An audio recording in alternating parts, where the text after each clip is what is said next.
Christopher Close-Up, a look at the people who are shaping tomorrow's world today. Hello, I'm Edward Blake. Welcome to Christopher Close-Up. I'm Jean Glenn. I'm Richard Armstrong. Since the beginnings of human history, man has been a maker of war and a dreamer of peace.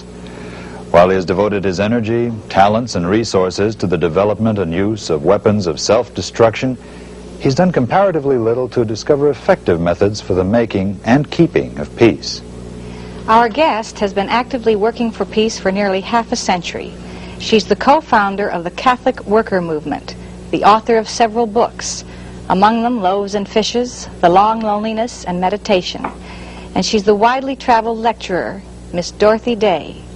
With her is a former editor of the Catholic Worker newspaper and present executive secretary of the Catholic Peace Fellowship, Mr. Tom Cornell. Miss Day, how and when did the Catholic Worker Movement begin? I think there was a war going on at the time it began between China and Japan back in 1933. And it began through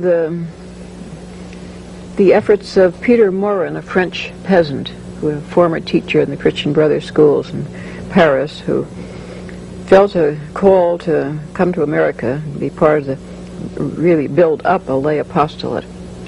And he came to me because he read articles that I'd written about the social order and suggested we start the Catholic Worker newspaper. What was your first reaction when he came with this idea?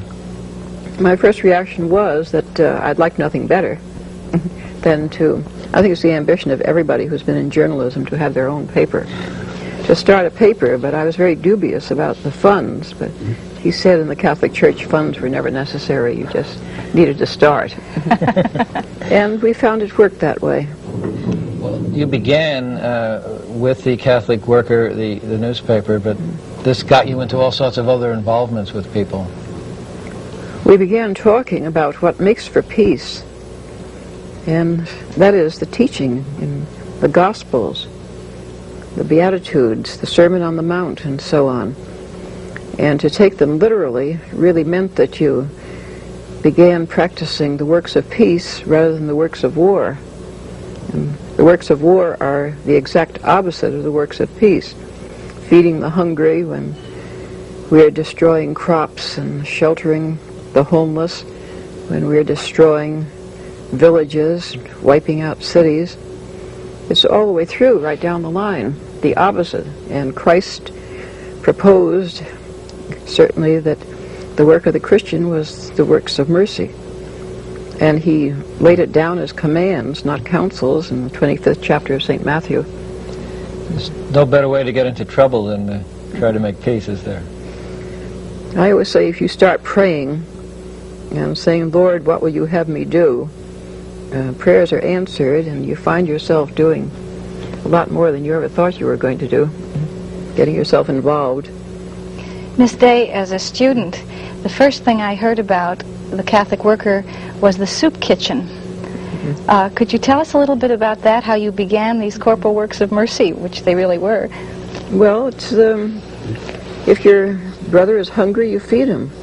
You don't meet him at the door and say, go be thou filled, or wait for a few weeks and you'll get a welfare check. And you sit him down and feed him. And so that's how the soup kitchen started. As a matter of fact, we didn't start it at all. We were feeding a house full of people, but the soup line started because one of the men who had charge of the clothes room didn't have any more clothes to give out, so he began saying, just come in and have a cup of coffee. And so pretty soon a line formed at the door. And Peter Morin was always in favor of soup, being a good French peasant, so it became a soup line.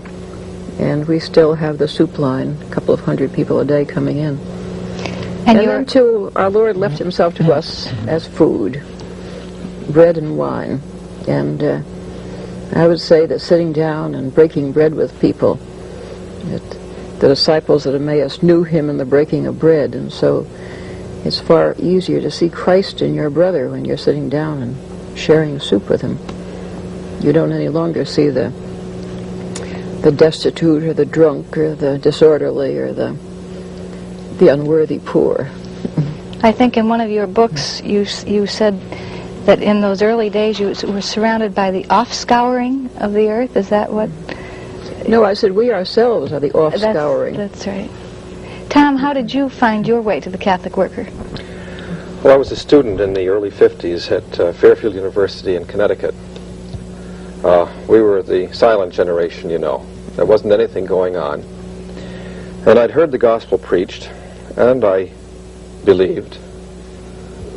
And it seemed to me, perhaps this was adolescent arrogance, but I think not entirely, it seemed to me that I'd not really seen the gospel lived. And by accident, at least it seemed that way, I came across the book, The Long Loneliness, by Dorothy, her most autobiographical book, and I read it. And here it was. Here was the gospel being lived. So I lost no time coming down to the Bowery to go to a Friday night meeting and to meet Dorothy, and I sought out a family in Washington, Connecticut, the McCarthys, who had been involved in the Worker in the late 30s. And we talked, we argued. A lot of these ideas seemed very bizarre to me because I came from a very conservative background. I was very skeptical of anything that seemed leftist. The union movement even seemed to me somewhat suspect. But in a very short time, it was all overturned. And my greatest desire was to leave school, to get down to the Bowery. And it was a work of restraint on my part just to stay in school. I stayed in school for 3 more years, got my bachelor's degree, went down to the Worker, and have been involved one way or the other ever since. Well, Stay, we've, since the Catholic Worker began, besides the Chinese-Japanese War, we've had the Spanish Civil War, the Italian-Ethiopian War, World War II, Korea, plus violence at home at Watts, Newark, Attica. Do you think mankind will ever learn nonviolence? And now the Indo-China War, the longest war in our history. I think that just as we're living in a nuclear age, something we have grown so tremendously in scientific knowledge, it doesn't seem too much to say that men can begin to awaken to the fact that they haven't grown enough spiritually and haven't recognized their spiritual capacities. And I think that today there is certainly the beginnings of a movement of nonviolence all over the world. Of course, the teachings of Gandhi in India and Vinoba Bhave today, his successor, and then the work here in our country of the Martin Luther King movement and the Cesar Chavez movement in the West Coast. They wouldn't like to have it labeled in that way, but I think that their names are so familiar to people, both in the union field, which interests me very much because I think that it's beginning to work from the bottom up instead of from the top down. Everybody looks to the state and looks to the state for funding and looks to the state to keep our schools going, always turning to the state. And the state isn't supposed to be functioning in this way. Martin Buber says the state should be a community of communities. And certainly the popes have said that the state should never do what smaller bodies can do. And here when unions and credit unions and cooperatives are the basis of man's mutual aid and working together, it's an entirely different political point of view, and it makes for peace. Ms. Day, you sound very hopeful. Besides the Cesar Chavez and the others you've mentioned, are there places right now in this country where peace is actively being taught? There is a tremendous growth in the peace movement, certainly in this country. And it makes me very happy to think of it being taught in high schools. And I think the Christopher program is reaching out, and by their publications especially, to reach people where they can see and read and think